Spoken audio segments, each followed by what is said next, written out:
নমস্কাৰ আপুনি চাই আছে গাঁও চহৰ জিলাৰ খবৰ মই জয়ন্ত মাধৱ গোস্বামী মিচিং ভাষা শিক্ষাৰ মাধ্যম হিচাপে ঘোষণা কৰা হৈছে আলি আই লৃগাঙৰ দিনাই ঘোষণা শিক্ষা মন্ত্ৰীৰ নিম্ন প্ৰাথমিক শ্ৰেণীৰ পৰা থাকিব মিচিং ভাষা এতিয়াৰে পৰা মিচিং ভাষাটো শিক্ষা গ্ৰহণ কৰিব পাৰিব আজি আলি আই লৃগাং মিচিং জনগোষ্ঠীৰ কৃষিভিত্তিক উৎসৱ আলি আই লৃগাঙৰ দিনটোত মিচিং সকলৰ বাবে ভাল খবৰ শিক্ষামন্ত্ৰী ডাক্তৰ ৰনোজ পেগুৱে ঘোষণা কৰিলে মিচিং ভাষাক শিক্ষাৰ মাধ্যম হিচাপে ঘোষণা কৰাৰ কথা আলি আই লৃগাঙৰ দিনাই ঘোষণা শিক্ষামন্ত্ৰী ৰনোজ পেগুৰ নিম্ন প্ৰাথমিক শ্ৰেণীৰ পৰা থাকিব মিচিং ভাষা এতিয়াৰে পৰা মিচিং ভাষাটো শিক্ষা গ্ৰহণ কৰিব পাৰিব শিক্ষাৰ্থীয়ে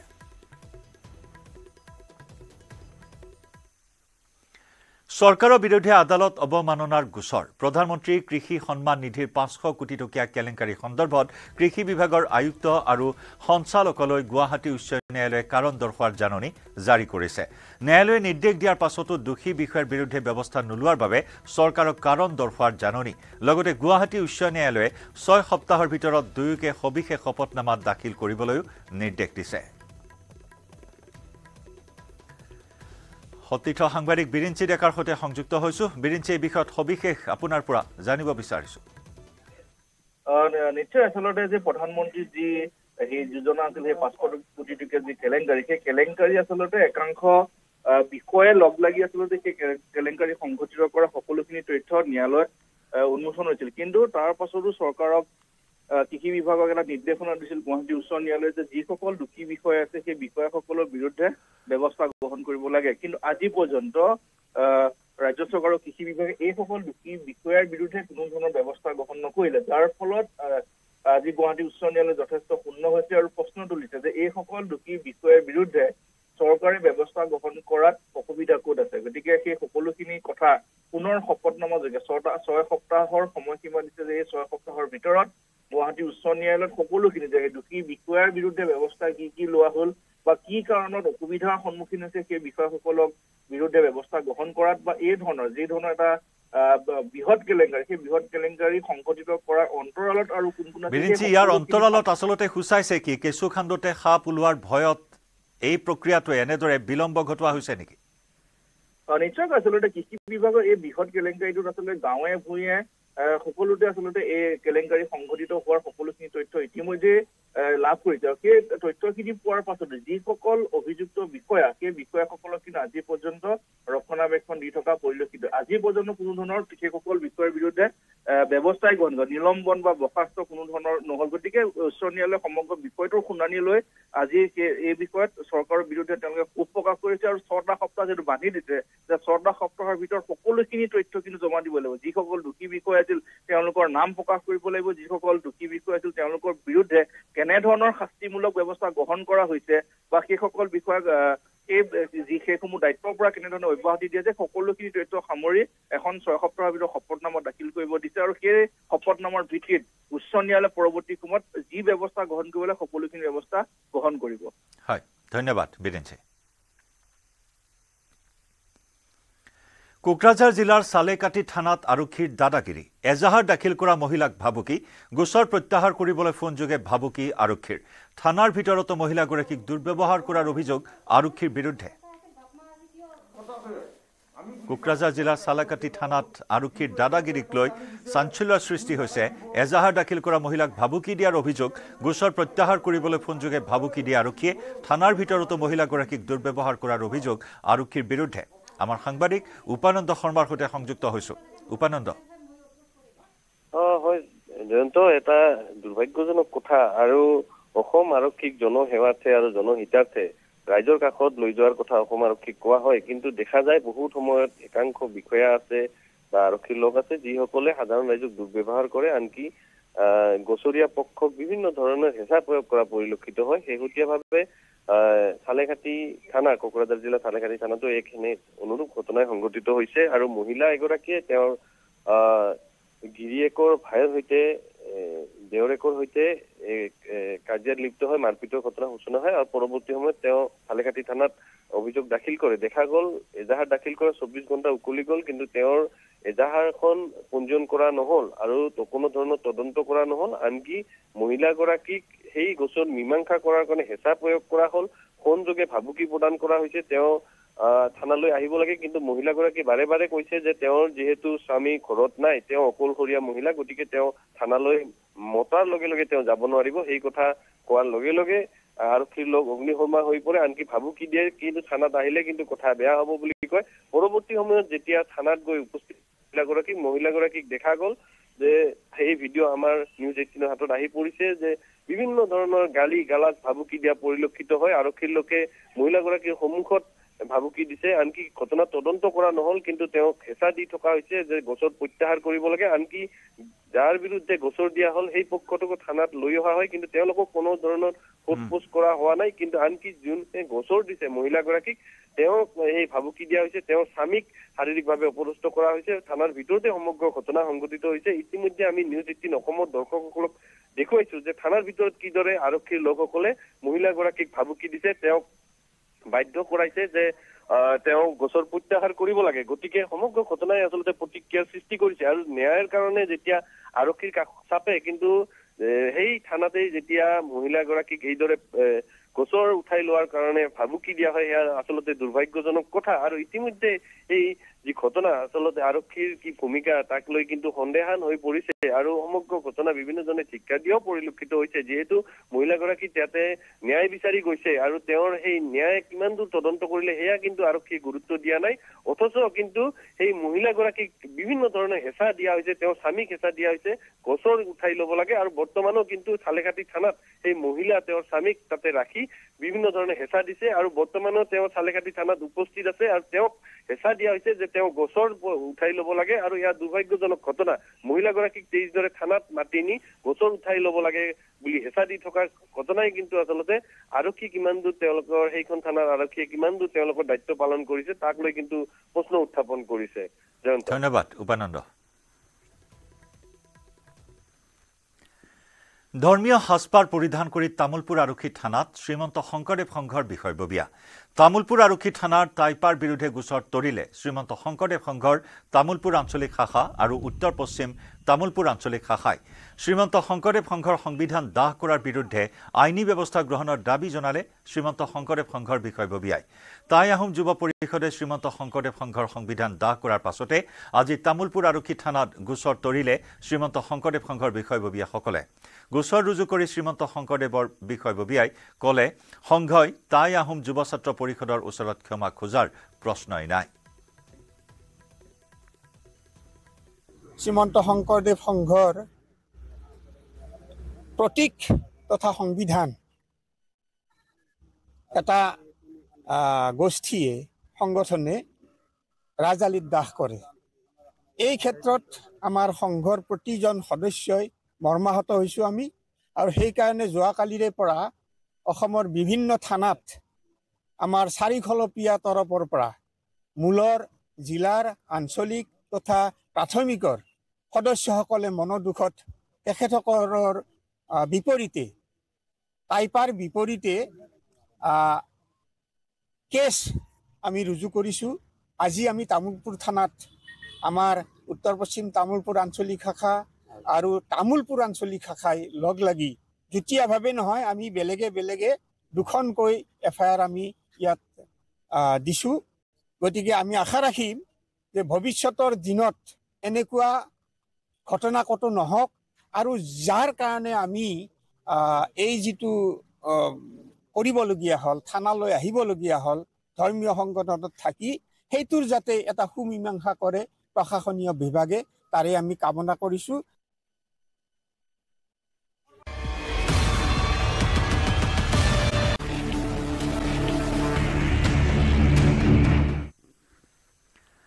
অসম বিধানসভাৰ বাজেট অধিৱেশনৰ দ্বিতীয় দিনা এক নজিৰবিহীন ঘটনা সংঘটিত হয় এপিএছচি কেলেংকাৰীৰ বিপ্লৱ শৰ্মা আয়োগৰ প্ৰতিবেদনক লৈ সদনত হুলস্থুলীয়া পৰিৱেশৰ সৃষ্টি হয় এপিএছচি কেলেংকাৰীক লৈ শাসকীয় বিজেপি আলোচনা কৰিব বিচাৰিছিল যদিও এই কাৰ্যত বিৰোধিতা কৰে কংগ্ৰেছে ইয়াৰ পিছতে অধ্যক্ষৰ আসন ঘেৰাও কৰি প্ৰতিবাদ সাব্যস্ত কৰে শাসকীয় পক্ষৰ সভাস্থগিতৰ প্ৰস্তাৱ নাকচ কৰে অধ্যক্ষই শাসক বিৰোধীৰ হুলস্থুলীয়া পৰিৱেশৰ বাবে তিনিবাৰকৈ সদন স্থগিত ৰাখিবলগীয়া হয় এপিএছচিৰ কেলেংকাৰীক লৈ আলোচনা বিচাৰিলে বিজেপিয়ে অধ্যক্ষৰ মেজ ঘেৰাও কৰি প্ৰতিবাদ শাসকীয় পক্ষৰ আৰু সভাস্থগিতৰ প্ৰস্তাৱ নাকচ কৰে অধ্যক্ষই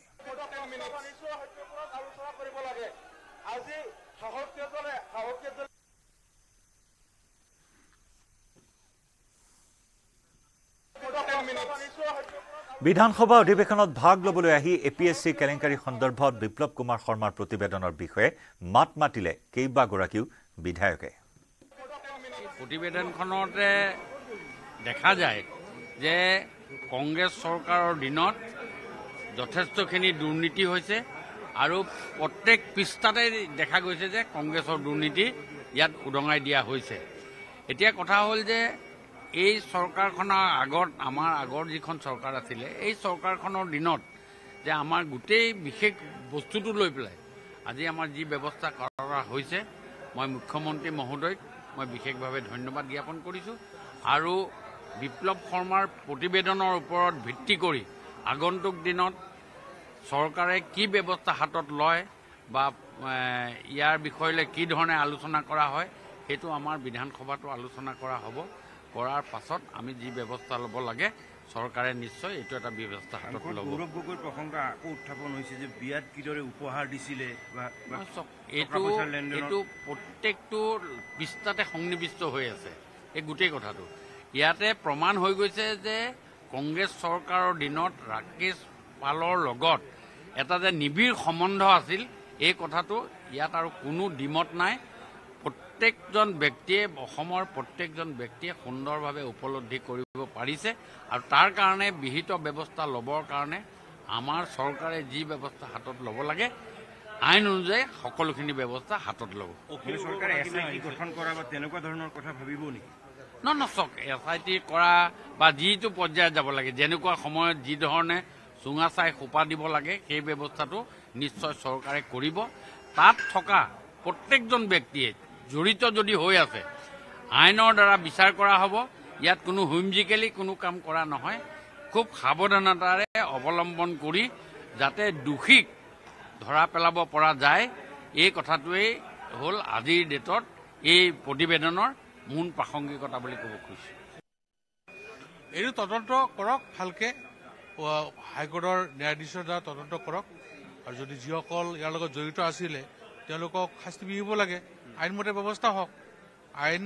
নিজৰ মতে চলিব লাগে, আইন কাৰো পক্ষত থাকিব নালাগে। গৌৰৱ গগৈৰ কথাটো উত্তম হৈছে, তেখেতৰ প্ৰীতিৰ সম্পৰ্ক আছিলে বাবে তেখেতৰ বিয়াত উপহাৰ দিছিলে মূল্যৱান সামগ্ৰী। এইটো কোনোবা বিয়া খাবলৈ গৈছে কি উপহাৰ নিছে কোনেনো ভিতৰত খুলি চায়, কোনে কি দিছে। আজি ইমান দিন পিছত এইটো কথা তাৰমানে ৰাজনৈতিকভাৱে মানুহক দুৰ্বল কৰাৰ কাৰণে ষড়যন্ত্ৰত লিপ্ত হ'ব নালাগে। ক'ৰবাত ইয়াত ৰাজনৈতিক মেৰপেচ সোমাই থাকিব বুলি আপোনালোকে এতিয়া ভাবিছে নেকি? নিশ্চিত গৌৰৱ প্ৰথমে কিন্তু দাবী আছিলে যে সমগ্ৰ নিযুক্তি প্ৰক্ৰিয়া আছে, নিযুক্তি প্ৰক্ৰিয়া বাতিল হ'ব লাগে। তাৰমানে গৌৰৱ গগৈৰ উত্থানে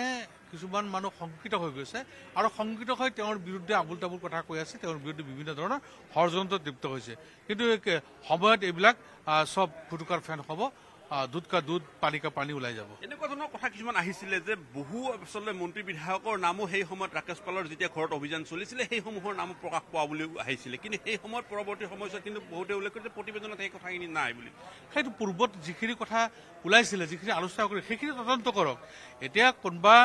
ভিতৰত ৰাখি কিবা প্ৰতিবেদন কৰিব সেইটোতো হ'ব নোৱাৰে, কিন্তু পূৰ্বত যিখিনি কথা আগতে যিখিনি মিডিয়াত ওলাইছে আপোনাৰ চৰ্চাত আহিছে সেইখিনিত যাব লাগে, সেইখিনিকে তদন্ত কৰিব লাগে। যে APSC কেলেংকাৰীটো কৰিবৰ কাৰণে, তেনেকুৱা এটা কেলেংকাৰী কৰিবৰ কাৰণে অকল এজন ৰাকেশ পালেই বা অকল আয়োগখনৰ জৰিয়তে কেতিয়াও সম্ভৱপৰ নহয় যদিহে তাত গভৰ্ণমেণ্ট জড়িত নাথাকে। এইটোৱে আটাইতকৈ ইম্পৰ্টেণ্ট কথা। আৰু BK শৰ্মাৰ ৰিপৰ্টত এইটোকে লুকুৱাব খোজা হৈছে। BK শৰ্মাৰ ৰিপৰ্টত, বিপ্লৱ কুমাৰ শৰ্মাৰ ৰিপৰ্টত 14জন মানুহক দোষী সাব্যস্ত কৰা হৈছে, চেয়াৰমেনৰ পৰা PSO লৈকে। কিন্তু তাত কোনো পৰ্যায়ত কোনো দোষী সাব্যস্ত কৰি দিয়া এখন তালিকা আছে, আপোনালোকে চাই ল'ব। সেই তালিকাখনত 14জন মানুহক দোষী সাব্যস্ত কৰা হৈছে, য'ত চেয়াৰমেনৰ পৰা এক্সামিনেশ্যন কণ্ট্ৰলাৰৰ পৰা PSO জনলৈকে এই 14জন মানুহক দোষী সাব্যস্ত কৰা হৈছে। কিন্তু গোটেই কেলেংকাৰীটোৰ পৃষ্ঠপোষকতা কৰা প্ৰকৃত যিসকল ৰাজনীতিক তেওঁলোকক সেই কেলেংকাৰীটোৰ পৰা নাইকিয়া কৰি দিয়া হৈছে। আৰু যাতে সেইটো লুকুৱাব পাৰে তাৰ কাৰণে BK শৰ্মা প্ৰতিবেদনখনত অকণমান মানে হাঁহি ধেমালিৰ খোৰাক দি দিয়া হৈছে যে কমল মেধিয়ে 3 লাখ টকা ল'লে বুলি, যে আপোনাৰ দুলাল বৰাই 2 লাখ টকা ল'লে বুলি লৈছে নলৈছে নিশ্চয় হ'ব পাৰে ল'বও পাৰে কিন্তু এটো 2 লাখ টকীয়া বা 3 লাখ টকীয়া কেলেংকাৰী নহয় বা বিজেপিৰ এমএলএ জনে 60 লাখ টকা ল'লে বুলি দেখুৱাইছে কি নাম এজন গুৰুপ্ৰসাদ দাস গুৰুজ্যোতি দাস তে 60 লাখ টকা ল'লে বুলি দেখুৱাইছে এটো 60 লাখ টকাৰ বা দুলাল বৰাই 2 লাখ টকা লোৱা বা কমল কুমাৰ মেধিয়ে 3 লাখ টকা লোৱাৰ কেলেংকাৰী এটো নহয় এটো হল গোটেই ভাৰতবৰ্ষৰ ভিতৰত এখন ৰাজ্যৰ এডমিনিষ্ট্ৰেটিভ সিস্টেমৰ কাৰণে তৈয়াৰ কৰা অফিচাৰ্ছ বিলাকৰ যেটো পৰীক্ষা সেই পৰীক্ষাটো সম্পূৰ্ণৰূপে মাফিয়া ষ্টাইলত একেবাৰে ধ্বংস কৰি দিয়া এটা কেলেংকাৰী নাম্বাৰ 1 নাম্বাৰ 2 এই কেলেংকাৰীটোৰ আটাইতকৈ ডাঙৰ কথাটো হ'ল যে ই সুদূৰ প্ৰসাৰী কাৰণ ইয়াৰ জৰিয়তে অসমৰ এডমিনিষ্ট্ৰেশ্যন চলা হেতু পুলিচ এডমিনিষ্ট্ৰেশ্যনে হওক বা সিভিল এডমিনিষ্ট্ৰেশ্যনে হওক গোটেই এডমিনিষ্ট্ৰেশ্যন চলা সিস্টেমটোৰ কাৰিকৰ বিলাকক এসিএস আৰু এপিএস অফিচাৰ বিলাকক তাতে তৈয়াৰ কৰা হয় বা এগ্ৰিকালচাৰ ডিপাৰ্টমেন্ট এডুকেশ্যনৰ ডাঙৰ ডাঙৰ অফিচাৰ্ছ বিলাক এই আটাই বিলাকক ইঞ্জিনিয়াৰ্ছ বিলাকক তেওঁলোকক নিৰ্বাচন কৰাৰ তেওঁলোকক নিয়োগ কৰাৰ কাৰণে পৰীক্ষা পতাৰ এটো ব্যৱস্থা গতিকে এপিএসসি কেলেংকাৰীটো আপোনালোকে মিডিয়াই যি ধৰণে 2 লাখ টকা 3 লাখ টকা এইবিলাক কথা প্ৰকাশ কৰি আছে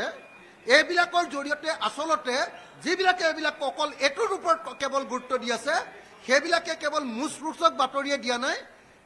আসলতে তেওঁলোকেও আসলতে এপিএসসি কেলেংকাৰীৰ প্ৰকৃত নায়কবিলাকক খলনায়কবিলাকক লুকুৱাবলৈ চেষ্টা কৰিছে এটা মুখ্যমন্ত্ৰীৰ ল'ৰাৰ বিয়া হ'লে আপুনি তাৰ ফুলৰ তোৰাহে নিদিয়ে আৰু বিশেষকৈ যদি আপুনি তেওঁৰ দ্বাৰা যথেষ্ট উপকৃত হয় গতিকে এইটো আৰু অস্বাভাৱিক একো নহয় তেওঁ সোণহে দিলে হীৰা দিয়া নাই যে মই সেইটোতে আচৰিত দিছোঁ গোটেই প্ৰক্ৰিয়াটো যিটো কৰিছে ন্যায়াধীশ বিপ্লৱ শৰ্মা তেখেত এজন যথেষ্ট আমাৰ অভিজ্ঞ আৰু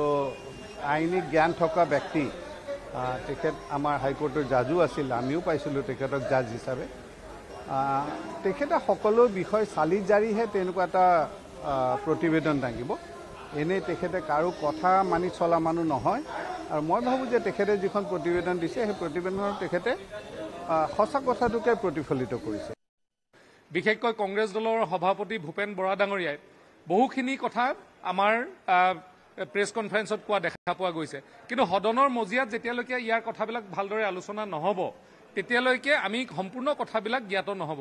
বিপ্লৱ শৰ্মা ডাঙৰীয়াৰ কমিটিৰ ৰিপৰ্ট ইতিমধ্যে কোকৰাঝাৰৰ প্ৰথমখন অধিৱেশনৰ প্ৰথম দিনাখনেই তাত দাখিল কৰিছে মাননীয় মুখ্যমন্ত্ৰী ডাঙৰীয়াই আৰু ইয়াৰ ওপৰত আমি যেতিয়া আজি আলোচনা বিচাৰিছোঁ সেই আলোচনা আজি বিৰোধিতা কৰা আজি দেখা পোৱা গৈছে সদনৰ মজিয়াত সেইসকলে সঁচা অৰ্থত অসমৰ ৰাইজক এই কথাবিলাক সম্পূৰ্ণৰূপে জনাব পাবলৈ লাগে নে নালাগে ইয়াক লৈ তেওঁলোকে নিজৰ কথাই নিজে কটা নিচিনা অনুভৱ হৈছে সেইকাৰণে কংগ্ৰেছ দলৰ আজি যি সদনৰ ভিতৰত তেওঁলোকৰ আজি যিখিনি কাৰ্যকৰ্তা মানে কৰ্ম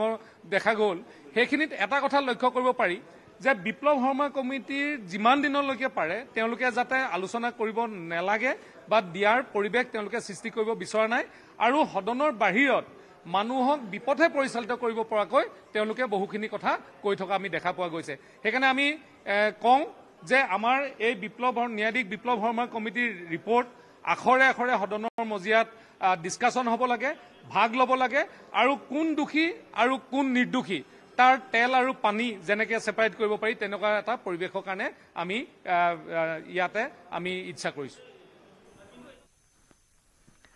উমৰাংচুৰ কয়লা খনিত উদ্ধাৰ নিৰুদ্দিষ্ট শ্ৰমিকৰ 2টা মৃতদেহ অবৈধ কয়লা খনিৰ ভিতৰত আবদ্ধ হৈ আছিল শ্ৰমিক এছডিআৰএফ আৰু সেনা বাহিনীয়ে উদ্ধাৰ কৰে মৃতদেহ 2টা শ্ৰমিক আবদ্ধ হৈ থকাৰ পৰাই চলি আছিল উদ্ধাৰ অভিযান বৰ্তমানলৈকে 6জন শ্ৰমিকৰ মৃতদেহ উদ্ধাৰ কৰা হ'ল উমৰাংচুৰ কয়লা খনিত এতিয়াও আবদ্ধ 3 শ্ৰমিক উমৰাংচু ট্ৰেজেডিৰ এই ঘটনাত নিৰুদ্দিষ্ট আন 2 শ্ৰমিকৰ মৃতদেহ উদ্ধাৰ কৰা হৈছে অবৈধ কয়লা খনিৰ ভিতৰত আবদ্ধ হৈ আছিল শ্ৰমিকসকল এছডিআৰএফ আৰু সেনা বাহিনীয়ে উদ্ধাৰ অভিযান চলাই আছিল আৰু সেই অভিযানতে আজি উদ্ধাৰ কৰা হ'ল 2টা মৃতদেহ শ্ৰমিক আবদ্ধ হৈ থকাৰ পৰাই চলি আছিল এই অভিযান বৰ্তমানলৈকে 6জনকৈ শ্ৰমিকৰ মৃতদেহ উদ্ধাৰ কৰা হ'ল উমৰাংচুৰ কয়লা খনিত এতিয়াও আবদ্ধ হৈ আছে 3 শ্ৰমিক আজি বিজেপি বিধায়িনী দলৰ বৈঠক সন্ধিয়া 8 বজাত অনুষ্ঠিত হ'ব বৈঠক লোকসেৱা ভৱনত অনুষ্ঠিত হ'ব এই বৈঠকখন বিজেপি বিধায়িনী দলৰ বৈঠক সন্ধিয়া 8 বজাত অনুষ্ঠিত হ'ব বৈঠক লোকসেৱা ভৱনত এই বৈঠকখন অনুষ্ঠিত হ'ব